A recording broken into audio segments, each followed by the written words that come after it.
Hello friends, welcome to editorial analysis by simplified civil services. आज 12 अप्रैल को total 3 article discuss करेंगे। First article जो डिस्कस किया जाएगा वो है ISRO zero orbital debris milestone.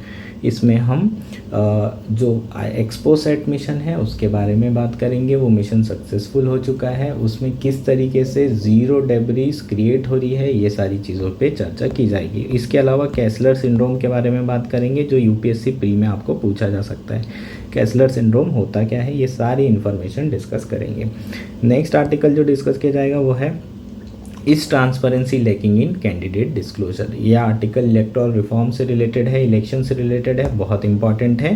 इसको आपको अच्छे से देखना है, प्रीलिम्स 2024 में आपको पूछा जा सकता है। नेक्स्ट और आज का लास्ट आर्टिकल है टर्निंग सीवर्ड। इंडियन एक्सप्रेस का आर्टिकल है अंडमान निकोबार में मिलिट्री इंफ्रास्ट्रक्चर बहुत तेज़ी से एक्सपांड किया जा रहा है, उसके क्या रीजंस हैं, क्या कंपेलिंग रीज़न है कि करेंट गवर्नमेंट को इतना ज़्यादा इंफ्रास्ट्रक्चर पे खर्चा करना पड़ रहा है। ये सारे एस्पेक्ट कवर करेंगे। अंडमान निकोबार के बारे में बात करेंगे, उसकी स्ट्रेटेजिक लोकेशन के बारे में चर्चा करेंगे। मेंस के पर्सपेक्टिव से बहुत इंपॉर्टेंट ये हमारा आर्टिकल है। अगर आपको हमारा आर्टिकल और एनालिसिस पसंद आ रहा है तो प्लीज़ आप लाइक करिए, कमेंट करिए, शेयर करिए एंड सब्सक्राइब करिए। अगर आपको इसकी पीडीएफ चाहिए तो आप हमारा टेलीग्राम चैनल ज्वाइन कर सकते हैं, जिसकी लिंक आपको नीचे दी गई होगी। आप मोर में क्लिक करेंगे, वहाँ पर लिंक है, या फिर आप सिंप्लीफाइड सिविल सर्विस सर्च कर सकते हैं टेलीग्राम में और डायरेक्टली ज्वाइन कर सकते हैं। आइए शुरू करते हैं हमारा एनालिसिस। हमारा फर्स्ट आर्टिकल है ISRO zero orbital debris milestone. यह आर्टिकल इंडियन एक्सप्रेस में आया है। GS3 science and technology mains के पर्सपेक्टिव से इम्पॉर्टेंट है, प्रीलिम्स 2024 के पर्सपेक्टिव से भी बहुत इम्पॉर्टेंट है। इस आर्टिकल में हम लोग डेब्रीज के बारे में बात करेंगे, स्पेस डेब्रीज के बारे में। डेब्रीज नहीं, स्पेस डेब्रीज, गार्बेज की बात करेंगे। स्पेस में जो गार्बेज इकट्ठा हो रहा है उसका उससे क्या एक चैलेंजेस हो सकते हैं, उसके क्या हार्मफुल इम्पैक्ट हो सकते हैं फर्स्ट, और दूसरा उसे डील करने के लिए एजेंसीज क्या क्या कर रही हैं, क्या रेगुलेशंस हैं, क्या लॉज हैं, ये सारे एस्पेक्ट कवर करेंगे मेंस के पर्सपेक्टिव से। प्रीलिम्स के पर्सपेक्टिव से एक्सपोसैट मिशन के बारे में बात करेंगे। बहुत इंपॉर्टेंट ये मिशन है। आदित्य L1, चंद्रयान 3.0, इन तीनों में से एक ना एक क्वेश्चन इस बार आपको दिख सकता है, और मुझे ज़्यादा चांसेस एक्सपोसैट के लग रहे हैं क्योंकि तीनों में सबसे कम इम्पॉर्टेंट एक्सपोसैट है। तो एक्सपोसैट से आपको क्वेश्चन पूछा जा सकता है। अब आर्टिकल शुरू करते हैं, समझते हैं। रिसेंटली इसरो ने कहा है कि एक्सपोसैट मिशन कंप्लीट हो चुका है और सक्सेसफुल रहा है, and it has practically left zero debris in the earth orbit. जो अर्थ ऑर्बिट है उसमें इस मिशन के कारण ऑलमोस्ट ज़ीरो डेब्रीज बची है। मतलब एक ये बहुत बड़ी सफलता है। स्पेस डेब्रीज मिशन कंप्लीट होने के बाद भी नहीं बढ़ रहा है। तो हुआ क्या है, थोड़ा सा समझ लेते हैं। एक्सपोसैट मिशन को समझेंगे तो हमें पता चल जाएगा कि जीरो डेब्रीज कैसे हुई है, कैसे इस बार एक भी डेब्रीज ऊपर स्पेस में नहीं बची है। ठीक, तो ये 4 स्टेज मिशन है। हर स्टेज में रॉकेट का एक पार्ट डिटैच हो जाता है। लास्ट जो स्टेज है, 4th स्टेज, वो सारे के सारे सैटेलाइट को अपनी जगह पर प्लेस करता है। यहाँ पर 650 किलोमीटर लोअर अर्थ ऑर्बिट में प्लेस की गई है। लोअर अर्थ ऑर्बिट का मतलब क्या होता है, 100 किलोमीटर से 2000 किलोमीटर तक का जो स्पेस का एरिया है उसे लोअर अर्थ ऑर्बिट बोलते हैं। ठीक, तो यहाँ पर 650 किलोमीटर के अराउंड हमने सारी सैटेलाइट प्लेस कर दी। ये इसका प्राइमरी ऑब्जेक्टिव था। फिर क्या हुआ, जो 4th स्टेज आपका रॉकेट होता है ये फालतू घूमते फिरते रहता है ना। 650 किलोमीटर में आराम से टहलते रहेगा और ये एज अ स्पेस डेब्रीज का काम करेगा, वहीं पर पड़ा रहेगा। इसे डिस्ट्रॉय भी नहीं किए हमने, तो वहीं घूम फिर रहा है। इस बार इसरो ने क्या किया, इस 4 स्टेज जो रॉकेट है इसको ट्रांसफॉर्म किया है ऑर्बिटल मॉड्यूल में, और इसको ऑर्बिटल मॉड्यूल में ट्रांसफॉर्म करने के बाद इसमें कई सारे ऐसे पेलोड हैं वो रखे गए हैं जिसके थ्रू एक्सपेरिमेंट किए जा रहे हैं। ठीक, तो यहाँ पर हम एक मॉड्यूल, एक प्लेटफॉर्म तैयार कर रहे हैं स्पेस में जो कि आसपास अर्थ के घूम रहा है, और हम वहाँ पर प्रैक्टिकल एक्सपेरिमेंट्स कर सकते हैं। तो 4th स्टेज का यहाँ पर इस तरीके से इस्तेमाल कर रहे हैं। जो 4 स्टेज रॉकेट है 650 किलोमीटर से उसे 350 किलोमीटर के अराउंड पर हम वापस लेकर आए हैं। अर्थ की जो एटमॉस्फेयर है उसमें री एंट्री कराने की कोशिश की जा रही है। अब अर्थ के एटमॉस्फेयर में अगर री एंट्री होगी तो इसमें जो फ्यूल है वो भी बहुत तेज़ी से जो है ख़त्म होगा। जितना भी फ्यूल होगा वो तेज़ी से ख़त्म क्यों होगा?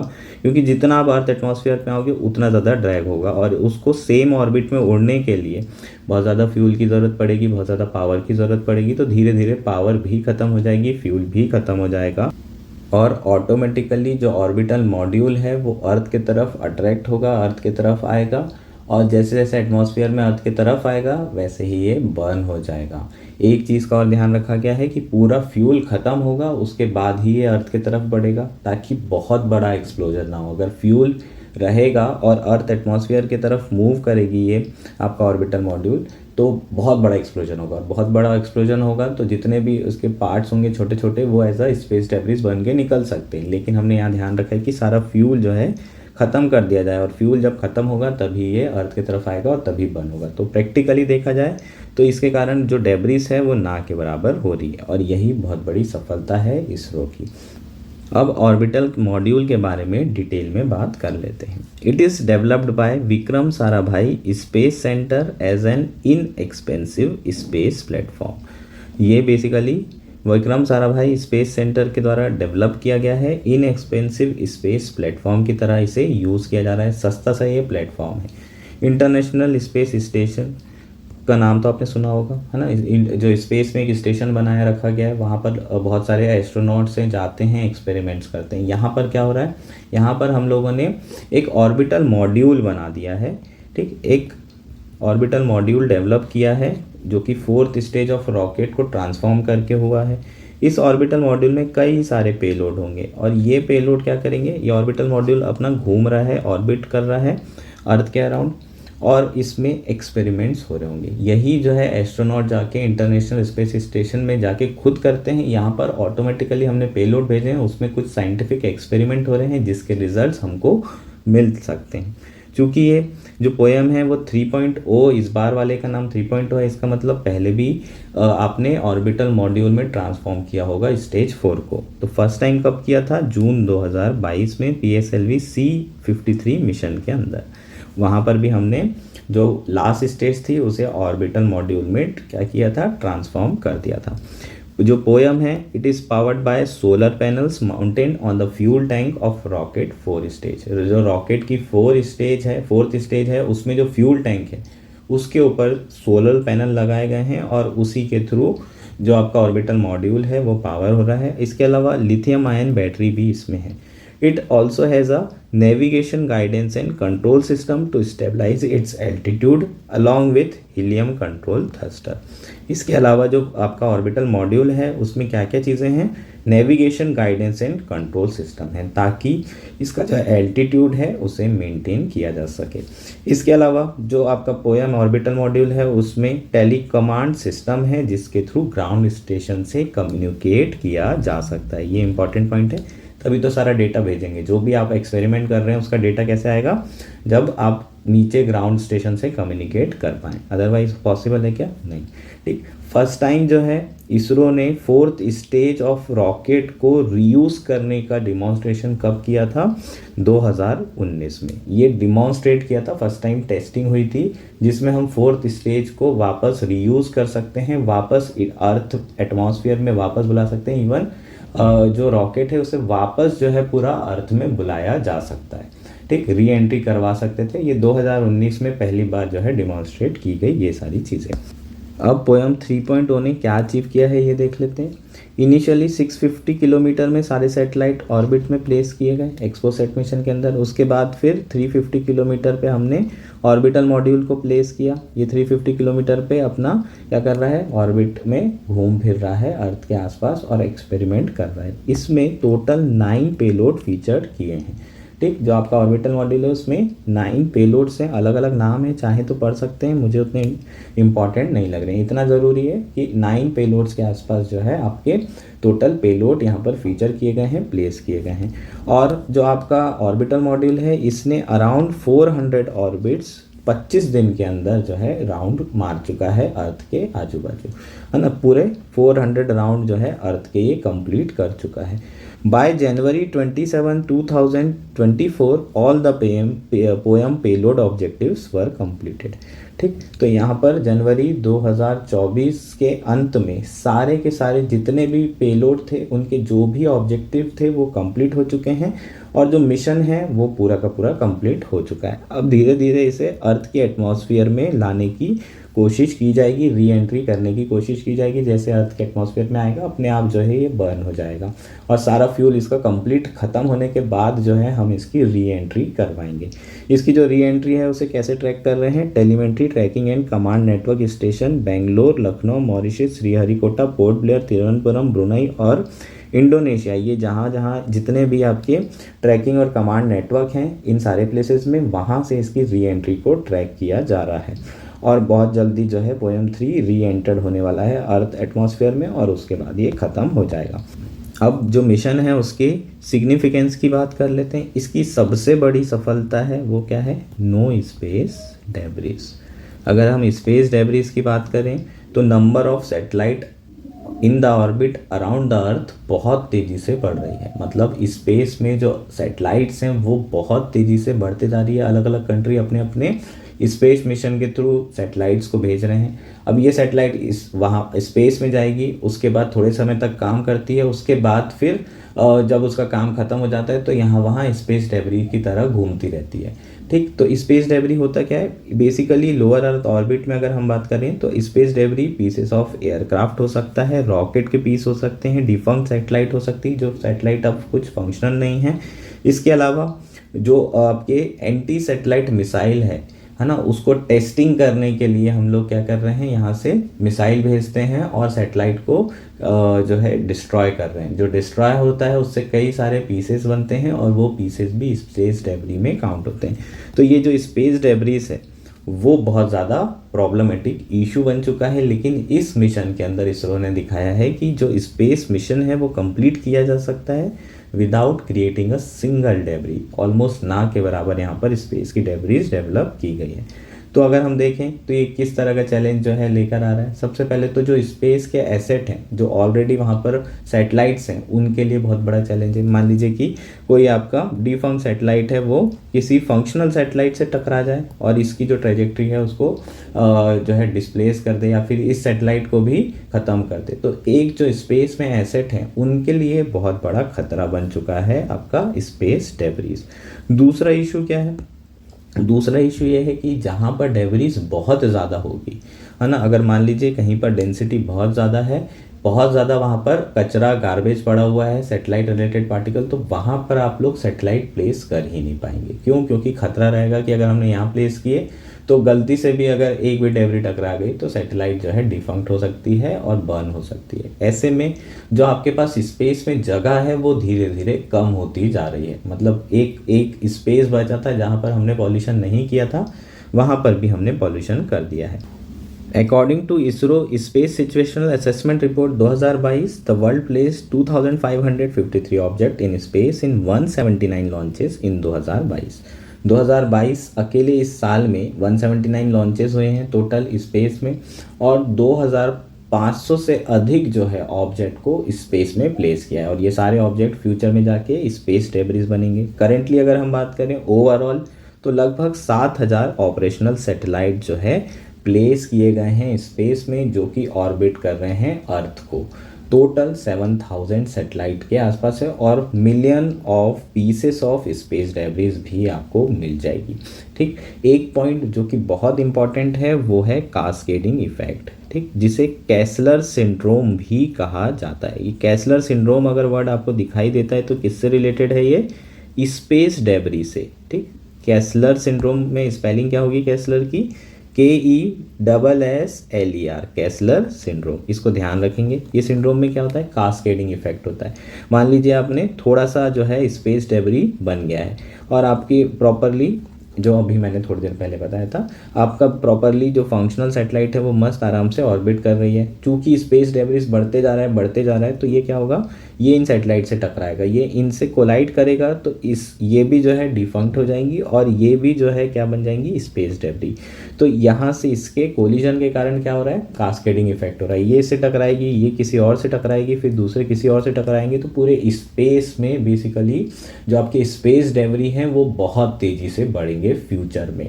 अगर अभी थोड़े से भी स्पेस डेब्री हैं तो आने वाले टाइम में ये एक्सपोनेंशियल राइज होगा, जिसे हम क्या कहते हैं, कैसलर सिंड्रोम कहते हैं। ठीक, तो ये कैसलर सिंड्रोम वर्ड ध्यान रखेंगे, ये बहुत इंपॉर्टेंट है, प्रीलिम्स में आपके पूछा जा सकता है। नेक्स्ट है, how are the agencies dealing with the debris. तो हम ऑलरेडी देख चुके हैं, जो स्पेस एजेंसी हैं वो ज़ीरो डेब्रीज मिशन लॉन्च कर रही हैं, इसरो ने करके दिखाया है। और बाकी जो स्पेस एजेंसीज हैं, नासा हो गया या फिर आपके जो यूरोपियन यूनियन की स्पेस एजेंसी हो गई, ये भी आने वाले समय में जो मिशंस हैं वो ज़ीरो डेब्री मिशंस पे फोकस कर रहे हैं। बाकी अगर हम देखें इंटरनेशनल लॉ के बारे में बात करें, तो ऐसा कोई इंटरनेशनल लॉ नहीं है जो कि lower earth orbit space debris से रिलेटेड हो, संबंधित हो। जितनी भी नेशंस हैं वो किस पे रिलाई करते हैं, space debris mitigation guidelines 2002 which is specified by inter agency space debris coordination committee and this guidelines is endorsed by United Nation in 2007। तो इसी गाइडलाइन पे सारी कंट्री रिलाई कर रही है और एज सच इंटरनेशनल लॉ बिल्कुल भी नहीं है रिलेटेड टू स्पेस डेब्री। तो ये बनाया जा सकता है ताकि स्पेस डेब्रीज फ्यूचर में जो प्रॉब्लम है उसे डील किया जा सके। होपफुली ये चीज़ें आपको क्लियर हो गई होगी। ये हमारा पूरा आर्टिकल था स्पेस डेब्रीज से संबंधित। हमारा नेक्स्ट आर्टिकल है, इस transparency lacking in candidate disclosure. ये आर्टिकल द हिंदू में आया है, GS2 मेंस पॉलिटी के पर्सपेक्टिव से बहुत इंपॉर्टेंट है। इलेक्टोरल रिफॉर्म्स के बारे में यहाँ पर हम बात करेंगे, कुछ सजेशंस भी देंगे। ये सारी चीज़ें आप अपने मेंस के क्वेश्चन में लिख सकते हैं जहाँ पर आपको इलेक्टोरल रिफॉर्म से रिलेटेड क्वेश्चन आता है। प्रीलिम्स की बात करेंगे तो प्रीलिम्स 2024 के पर्सपेक्टिव से भी बहुत ज़्यादा इंपॉर्टेंट है। प्री में भी आपको ऐसी चीज़ें पूछी जा सकती है, स्पेशली RPA एक्ट 1951 से रिलेटेड क्वेश्चन आपको पूछे जा सकते हैं। इसमें जो प्रोविजंस हैं वो भी डायरेक्टली आपको आ सकते हैं। शुरू करते हैं आर्टिकल। सबसे पहले आर्टिकल न्यूज़ में क्यों है ये देख लेते हैं। The Supreme Court recently held that candidates need not disclose every piece of information in possession in their election affidavit unless it is substantial in nature. Supreme court ने रिसेंटली एक ruling दी है। रूलिंग में क्या कहा है कि अगर जो कैंडिडेट हैं वो नॉमिनेशन प्लस एफिडेविट भरेंगे, उसमें अपना जो भी एसेट एफिडेविट में डिक्लेयर और डिस्क्लोज करेंगे, वो एसेट ज़रूरी नहीं है कि उसमें सारे एसेट इंक्लूड हो। ऐसे एसेट जो कि सब्सटेंशियल नेचर के नहीं हैं, वो एसेट वो अगर डिस्क्लोज नहीं भी करते हैं तो भी कोई दिक्कत नहीं है। लेट से एक कैंडिडेट है जिसने अपनी 50 करोड़ की प्रॉपर्टी डिस्क्लोज कर दी और उसमें 4 मोटरसाइकिल है उसके पास, वो डिस्क्लोज नहीं किया है, इसमें एसेट में नहीं दिखाया है। तो 4 मोटरसाइकिल की अगर कीमत देखें सेकेंड हैंड है तो मुश्किल से 1 लाख 2 लाख के आसपास होगी। तो 50 करोड़ में 2 लाख और ऐड करने से कुछ ज़्यादा तो बदलेगा नहीं।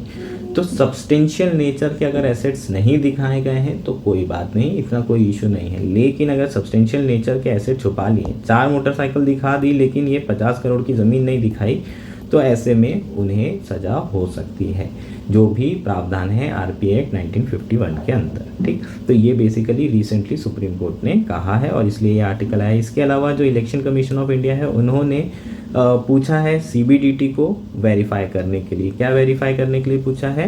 राजीव चंद्रशेखर जो BJP के कैंडिडेट हैं तिरुवनंतपुरम के, इनकी इनकम जो ईयरली इनकम है और एफिडेविट में इन्होंने जो डिक्लेरेशन किया है, इन दोनों को मैच करने के लिए। कहीं ये अपनी जो ईयरली इनकम है या उसे बढ़ा के दिखा रहे हैं या फिर एफिडेविट में चीज़ें कम करके दिखा रहे हैं, क्या गड़बड़ किए हैं, ये सारी चीज़ें चेक करने के लिए CBDT से इलेक्शन कमीशन ने पूछा है। तो जो कैंडिडेट्स हैं वो अपने एफिडेविट में कहीं झूठ तो नहीं बोल रहे हैं, ये वेरीफाई इलेक्शन कमीशन कर रहा है।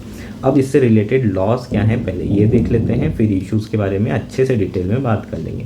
तो section 33 of the RPA act 1951 को rule 4A of election rules के साथ अगर हम रीड करें तो हर कंटेस्टेंट को जो भी इलेक्शन में पार्टिसिपेट कर रहा है, जो भी नॉमिनेशन भरेगा, उसे एफिडेविट भरना पड़ेगा प्रिस्क्राइब फॉर्मेट में। इसके अलावा association of democratic reforms versus union of India 2002 case में सुप्रीम कोर्ट ने रूलिंग दी थी कि जो वोटर्स हैं उन्हें under article 19 right to information के अंदर जो भी कैंडिडेट्स हैं उनके क्रिमिनल एंटीसीडेंट्स, उनके इनकम, उनकी एसेट्स, इससे रिलेटेड जो इन्फॉर्मेशन है जानने का पूरा अधिकार है। उनका एजुकेशन क्वालिफिकेशन क्या है, उनके जो डिपेंडेंट्स हैं वो कौन कौन से हैं, उनके एसेट कितने हैं और इससे पहले कौन कौन सी क्रिमिनल एक्टिविटी में जो वो इन्वॉल्व थे या फिर उनके ऊपर केस दर्ज किए गए हैं। ये सारी चीज़ सुप्रीम कोर्ट ने कही थी और इसी के बाद आरपीए 1951 में सेक्शन 33A ऐड हुआ। यहाँ पर 33 सेक्शन में दिया हुआ था कि आपको एफिडेविट प्रिस्क्राइब फॉर्मेट में डालना है, यहाँ पर 33A ऐड हुआ है जिसमें ये कहा गया है कि आपको एफिडेविट में क्रिमिनल एंटीसीडेंट्स भी डिटेल्स ऐड करनी है कि आपके ऊपर कौन कौन से क्रिमिनल चार्जेस लगाए गए हैं।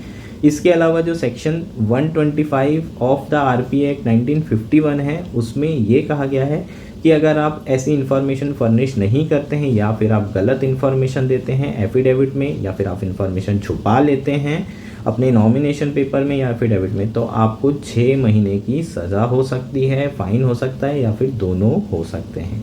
ठीक, तो यहाँ पर सज़ा का भी प्रोविज़न है अगर आप छुपाते हैं तो रिसेंटली जो इशू था वो किसका था, आंध्र प्रदेश के एक इंडिपेंडेंट कैंडिडेट का था जिसने अपनी 3 व्हीकल को एज एन एसेट शो नहीं किया था। इनका जो इलेक्शन है गुवाहाटी हाई कोर्ट ने उसे सेट असाइड कर दिया, बोला कि तुम्हारा जो इलेक्शन है तुम नहीं लड़ सकते क्योंकि तुमने क्या किया है, घपला किया है, डिस्क्लोज नहीं किया है। फिर सुप्रीम कोर्ट में गया वो, तो उसमें सुप्रीम कोर्ट ने इस डिसीजन को रिवर्स कर दिया, बोला कि यार 4-3 गाड़ी से तो कुछ होने नहीं वाला था, है ना, जो एसेट है वो बहुत सब्सटेंशियल नेचर का नहीं है, इससे जो इलेक्शन है वो इन्फ्लुएंस नहीं हो सकते थे, इसलिए अगर उसमें नहीं भी दिखाया है तो इतना बड़ा कोई इशू नहीं है। लेटर और स्पिरिट में हमें देखने की ज़रूरत है, ऐसा नहीं कि एकदम शब्द के साथ जो है इसे इम्प्लीमेंट करना है ना। हमारा जो ओवरऑल मोटिव है वो क्या है, जो सब्सटेंशियल नेचर के एसेट हैं वो लोगों को पता चले, जिसके थ्रू ये लोग क्या कर सकते हैं, इलेक्शन को इन्फ्लुएंस कर सकते हैं। और सिमिलरली जो मिस्टर चंद्रशेखर थे उनके अगेंस्ट में ये कंप्लेंट थी कि ये जो है अपने एफिडेविट में इन्होंने जो प्रॉपर्टीज़ दिखाई है वो कम दिखाई है, तो इसको जो है जो चीफ इलेक्शन कमिश्नर है उन्होंने सीबीडीटी को भेजा है कि ज़रा चेक करके बताओ ये जो इनकम टैक्स भरते हैं इनकी इनकम कितनी है और यहाँ पर इन्होंने कितना भरा है। तो ये जो है कुछ चीज़ें हमें देखने के लिए मिल रही है। इसके अलावा जो 4A रूल है, जो एफिडेविट है उसमें जो क्रिमिनल एंटीसीडेंट्स भरना है उसमें बहुत सारे कॉलम हमें खाली देखने को मिल रहे हैं। 2013 में जो इलेक्शन सुप्रीम कोर्ट है उन्होंने कहा था कि भाई आप लोग जितने भी कॉलम हैं उसमें कंप्लीट भरना ज़रूरी है। 4A में एफिडेविट्स में अपने क्रिमिनल एंटीसीडेंट्स को फाइल करना ज़रूरी है, आप छुपा नहीं सकते, नहीं तो आपका जो नॉमिनेशन है वो रद्द कर दिया जाएगा। और उसके बाद 2019 में अगर देखें तो 19% ऐसे लोकसभा के कैंडिडेट्स थे जिनके ऊपर रेप के चार्जेस, मर्डर और किडनैपिंग के चार्जेस थे, जिन्होंने अपने एफिडेविट में ये चार्जेस फाइल किए। अब जो लॉ कमीशन है उन्होंने ये वाले जो इश्यूज़ हैं इससे डील करने के लिए कुछ रिकमेंडेशन दी थी और इलेक्शन कमीशन ने भी 2014 में इलेक्टोरल डिस्क्वालिफिकेशन से रिलेटेड कुछ रिकमेंडेशन दी है। ये रिकमेंडेशन क्या है ये देख लेते हैं। सबसे पहले जो इलेक्टोरल रिफॉर्म्स सबमिट किए गए थे 2016 में इलेक्शन कमीशन के द्वारा, उसमें जो फर्स्ट चीज़ कही गई थी वो ये थी कि अगर मान लीजिए कोई फॉल्स एफिडेविट करता है, फॉल्स एफिडेविट फाइल करता है तो कम से कम उसे 2 साल की सज़ा होना चाहिए और ये ग्राउंड ऑफ डिस्क्वालिफिकेशन होना चाहिए। इसका मतलब उसे तुरंत ही डिस्क्वालीफाई कर दिया जाए अगर उसने फर्जी एफिडेविट भरा है, तो अगर वो चुन के आ गया तो उसे डिस्क्वालीफाई कर दिया जाएगा। दूसरा क्या है, जो ट्रायल्स होंगे ऐसे केसेस के वो डे टू डे बेसिस पे होना चाहिए, फास्ट ट्रैक ट्रायल होना चाहिए।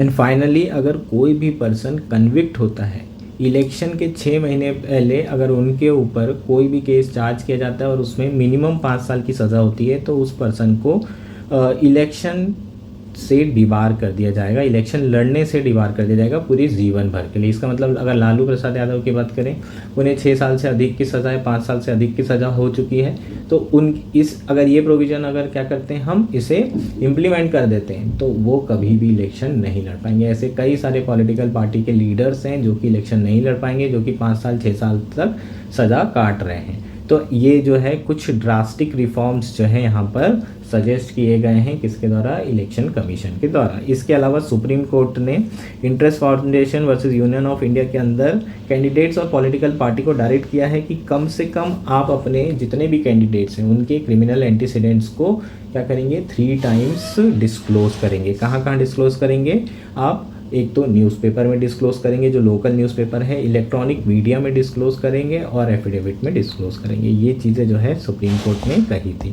ठीक, तो वे फॉरवर्ड क्या होगा, वे फॉरवर्ड तो यार यही होगा ऑब्वियसली। ये जो लास्ट वाला हमने प्रोविज़न देखे जिसमें 5 ईयर से ज़्यादा अगर जेल होती है तो कंप्लीटली डिबार कर दिया जाता है, ये तो पॉसिबल नहीं है। लेकिन जो पहले 2 सजेशंस हैं, एक तो फास्ट ट्रैक कोर्ट और 2 साल की इम्प्रिजनमेंट कराना और डिस्क्वालिफिकेशन का इसे ग्राउंड बना देना, ये चीज़ की जा सकती है। इसके थ्रू हम फॉल्स एफिडेविट या फिर कंसीलिंग ऑफ इंफॉर्मेशन को रोक सकते हैं, जिसके थ्रू लोग अपने जो एसेट्स हैं उसे प्रॉपरली डिस्क्लोज कर सकें। होपफुली ये सारी चीज़ें आपको क्लियर हो चुकी हैं और समझ में आ गई। नेक्स्ट और आज का लास्ट आर्टिकल है टर्निंग सीवर्ड। यह आर्टिकल इंडियन एक्सप्रेस में आया है। GS3 GS2 मेंस के पर्सपेक्टिव से इम्पॉर्टेंट है, इंटरनेशनल रिलेशन के पर्सपेक्टिव से इम्पॉर्टेंट है, Indian ocean, net security provider, presence of navy in the Indian ocean, ये सारी चीज़ों से रिलेटेड आपका ये आर्टिकल है, ये की टर्म्स होंगे। आर्टिकल शुरू करते हैं। मेंस के पर्सपेक्टिव से ज़्यादा इंपॉर्टेंट है, प्रीलिम्स के पर्सपेक्टिव से भी ओके इंपॉर्टेंट है। आपको पूछा जा सकता है कि इंडिया की जो नेवी है उसकी इंडियन ओशन में प्रेजेंस है, उसके क्या इम्पैक्ट हो सकते हैं, ठीक, या फिर उसके क्या रीज़न है कि इंडिया अपनी जो प्रेजेंस है उसको इंडियन ओशन में बढ़ा रहा है। अब आर्टिकल शुरू करते हैं, देखते हैं आर्टिकल आया क्यों है। जो केंद्र सरकार है वो प्लान कर रही है to transform the Andaman and Nicobar island into genuine security sentinel to the east of peninsular India and crucial node of peace and security in Indo Pacific. जो अंडमान निकोबार है उसे ट्रांसफॉर्म करने की कोशिश की जा रही है। कैसे ट्रांसफॉर्म कर रहे हैं, यहाँ पर जो मिलिट्री इंफ्रास्ट्रक्चर है उसको बढ़ा करके, एक्सपांड करके, यहाँ पर जो डिप्लॉयमेंट ऑफ ट्रूप्स है उसको परमानेंट करके, और जो कम्युनिकेशन और सर्वेलेंस इंफ्रास्ट्रक्चर है उसे इम्प्रूव करके, बेसिकली जो अंडमान निकोबार है वहाँ पर मिलिट्री की प्रेजेंस को बढ़ाया जा रहा है, वहाँ पर मिलिट्री इंफ्रास्ट्रक्चर को डेवलप किया जा रहा है।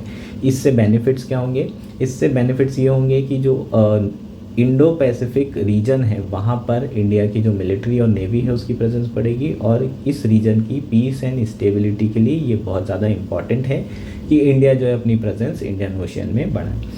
तो ये सारी चीज़ें केंद्र सरकार के द्वारा की जा रही है। अगर हम पिछली सरकारों की बात करें तो पिछली सरकारों का ज़्यादा से ज़्यादा फोकस जो लैंड बॉर्डर एरियाज़ हैं वहीं पर रहा है, स्पेशली जो इंडिया चाइना की बॉर्डर है वहाँ पर ज़्यादा फोकस किया है। बांग्लादेश और पाकिस्तान वाली जो बॉर्डर है वहाँ पर बहुत ज़्यादा फोकस रहा है इंडिया का, तो ज़्यादातर फोकस लैंड बेस्ड बॉर्डर पे ही था।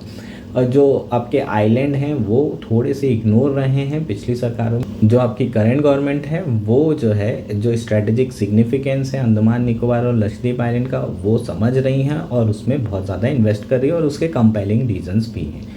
क्या क्या कंपेलिंग रीजंस हैं वो देख लेते हैं। सबसे पहले तो यार चाइना की जो प्रेजेंस है और उसकी असर्टिवनेस है इंडियन ओशन में वो बहुत बढ़ती हुई दिख रही है। तो ये एक बहुत बड़ा कंपेलिंग रीज़न है इंडिया के लिए कि इंडिया भी अपनी प्रेजेंस एटलीस्ट अपने आइलैंड्स में तो बढ़ाए। इंडिया के ही आइलैंड्स हैं अंडमान निकोबार, वहाँ पर तो कम से कम इंडिया की नेवल प्रेजेंस होना चाहिए, मिलिट्री की प्रेजेंस होना चाहिए, ताकि वहाँ पर जो भी एक्टिविटीज़ है चाइना की उसको हम काउंटर कर पाएँ। ठीक, India act as a net security provider. पूरी दुनिया इंडिया को इंडियन ओशन में as a net security provider देख रही है। चाइना को काउंटर करने के लिए एक स्ट्रॉन्ग पावर के रूप में इंडिया को देखा जा रहा है। तो इंडिया की चूँकि ये as a net security provider है तो ऑब्वियसली इंडियन ओशन में इसकी प्रेजेंस होना ज़रूरी है। और इंडियन ओशन में प्रेजेंस के लिए आप दूसरी जगह तो बाद में नेवल बेसिस बनाइए, पहले आप अपने ही जो टेरिटरी है, जो आइलैंड्स हैं उसको डेवलप कर लीजिए। वहाँ पर तो एटलीस्ट अपना स्ट्रॉन्ग मिलिट्री गढ़ बना लीजिए, कम से कम उसे तो स्ट्रॉन्ग कर लीजिए। तो इसलिए सरकार के द्वारा जो अंडमान निकोबार है उसे क्या किया जा रहा है, तैयार किया जा रहा है, उसे मिलिट्री गढ़ बनाया जा रहा है। इसके अलावा जो अंडमान निकोबार है उसकी लोकेशन भी बहुत ज़्यादा स्ट्रेटेजिक है। कैसे स्ट्रेटेजिक है, the presence of military in Andaman Nicobar can stop the Chinese entry in Indian ocean. ठीक, तो ये मान लीजिए अंडमान निकोबार है, इतना तो आप जानते ही होंगे। ठीक, अंडमान निकोबार की लोकेशन तो आपको पता है, होपफुली ये सारी चीज़ें पता है। ये मान लीजिए इंडिया है, यहाँ पर आपका म्यांमार है और ऊपर आपका कहीं पर चाइना होगा। ठीक, तो चाइना जो है कहाँ से आ सकता है, साउथ चाइना सी से होते हुए, मलक्का स्ट्रेट से होते हुए इंडियन ओशन में एंट्री करता है।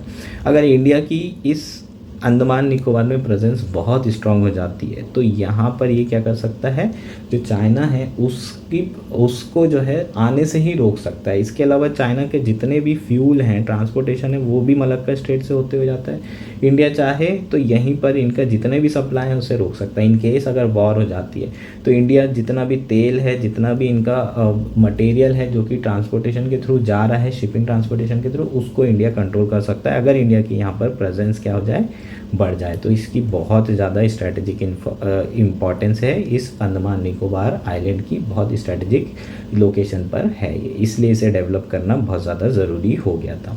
India can also control piracy smuggling effectively. Obviously अगर इंडिया की जो नेवल है, जो नेवी है या फिर मिलिट्री है, उसकी प्रेजेंस रहेगी तो ये सारी चीज़ें भी इफ़ेक्टिवली कंट्रोल की जा सकती है और पूरे रीजन में, इंडियन ओशन रीजन में किया जा सकता है, पीस एंड स्टेबिलिटी, सिक्योरिटी वापस इस्टेब्लिश की जा सकती है। तो ये कंपेलिंग रीजन्स के कारण इंडिया को अंडमान एंड निकोबार और लक्षद्वीप को दोबारा से क्या करना पड़ा है, डेवलप करना पड़ा है, और यहाँ पर जो मिलिट्री इंफ्रास्ट्रक्चर है उसे एक्सपांड करना पड़ा है। होपफुली ये चीज़ें आपको क्लियर है, होपफुली ये आर्टिकल आपको समझ में आ गया है। That's it for today, thank you and enjoy.